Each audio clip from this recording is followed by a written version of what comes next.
Shalom, selamat pagi Amang Inang dan keluarga. Kita bertemu kembali renungan Carpe Diem HKBP Pumianggrek hari Jumat tanggal 17 November 2023. Sebelum kita merenungkan firman Tuhan, baiklah kita bernyanyi dari buku Ende nomor 123 ayat 1 dan 3.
Firman Tuhan untuk hari ini tertulis dalam 2 Tesalonika pasal 3 ayat 16. Firman Tuhan, dan Ia, Tuhan damai sejahtera, kiranya mengaruniakan damai sejahteranya terus-menerus dalam segala hal kepada kamu. Tuhan menyertai kamu sekalian.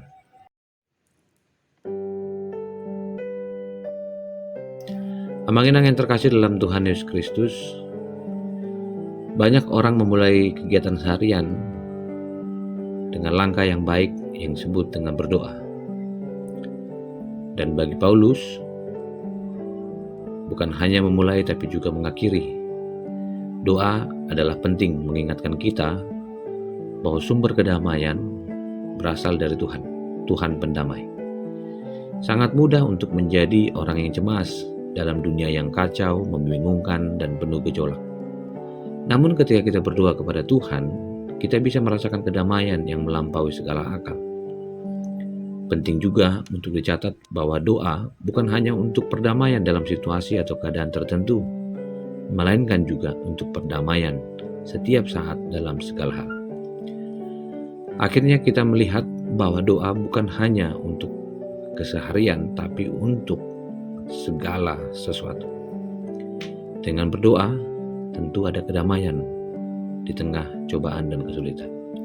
Amang Inang yang terkasih dalam Tuhan Yesus Kristus, saat kita merenungkan firman Tuhan hari ini, perlu bagi Paulus untuk mengingatkan kita bahwa kita dapat terhibur dengan kenyataan bahwa Tuhan selalu menyertai kita. Dengan demikian, ayat 16 adalah pengingat yang kuat bahwa Tuhan adalah sumber damai sejahtera. Jika kita melihat latar belakang dari firman Tuhan hari ini, ada pergumulan beban yang diperhadapkan dengan jemaat saat itu, di mana orang sulit untuk memilih hidup bekerja atau hidup melayani. Kalau memilih bekerja, melayaninya disingkirkan. Begitu sebaliknya. Yang satu dianggap menjadi tambahan beban bagi yang lain. Biasanya di masa kini, kita susahnya meminta atau mengajak orang lain ambil bagian dalam pelayanan dengan alasan bekerja. Beberapa orang menjadi semakin giat dalam pelayanan,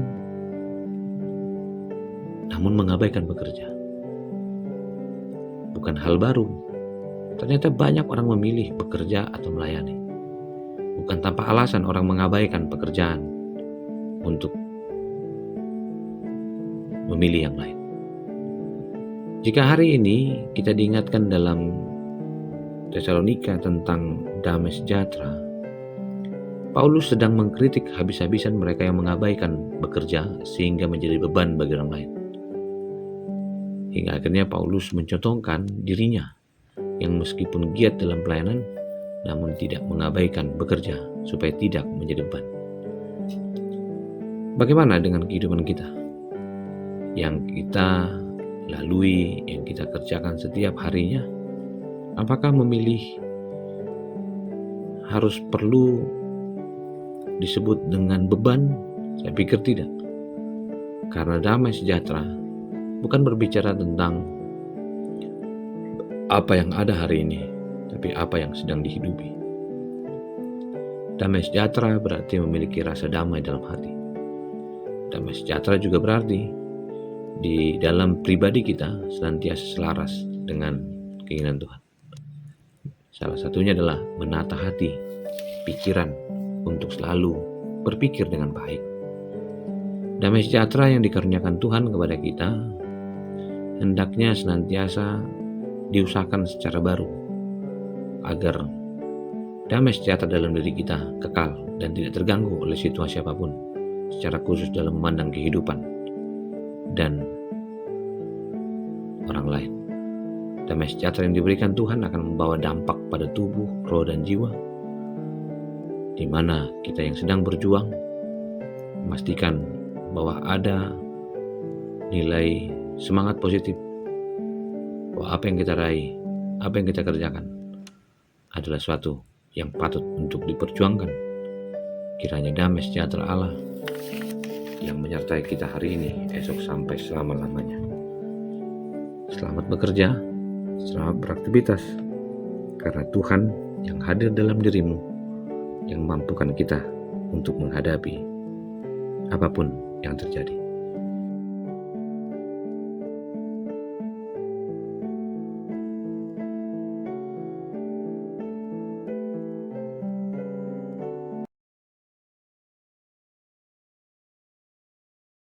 Terima kasih Tuhan telah menjadi pendamai dalam hati dan kehidupan kami. Biarlah kami terus percaya dan beriman bahwa kebaikan Tuhan hari ini, esok sampai selama-lamanya. Kasih anugerah dari Kristus Yesus, kasih dari Allah Bapa, dan persekutuan dalam Roh Kudus memberkati kamu sekalian. Amin.